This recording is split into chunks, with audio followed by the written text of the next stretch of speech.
আপনি ধনী হতে চান, পথে সমস্যা আসবেই, ভাবছেন সমস্যা ছাড়া হবে না হবে না, কিন্তু গরিব থাকতে চাইলেও সমস্যা আসবে।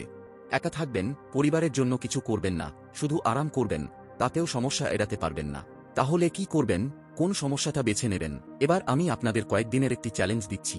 আমরা যখন কোনো ভিডিও দেখি, জ্ঞান পাই, তারপর আমরা অনুপ্রাণিত হই, উৎসাহিত হই। এখন আপনিও নিশ্চয়ই ভাবছেন যে আমাকে সম্পদের মানসিকতা গড়তে হবে, অভাবের মানসিকতা ছাড়তে হবে, এই বিষয়গুলোকে জীবনের অংশ করতে হবে, আমার মানি স্ক্রিপ্ট বুঝতে হবে।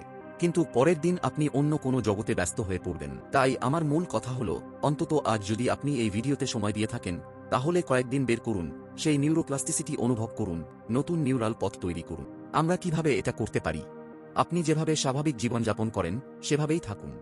আপনাকে যা করতে হবে তা হলো সকালে 15 মিনিট এবং রাতে ঘুমানোর আগে 15 মিনিট সময় বের করা। সকালে উঠে শান্ত জায়গায় বসুন, 2-3 মিনিট শ্বাস প্রশ্বাসের মাধ্যমে নিজেকে রিল্যাক্স করুন, তারপর একটি নোটবুক নিন এবং লিখতে শুরু করুন।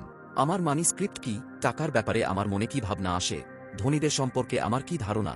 কোন বিশ্বাস আমাকে এগিয়ে নিয়ে যাবে? প্রতিদিন লিখতে বলার কারণ হল, লিখলে আপনি ভুলে যাবেন না।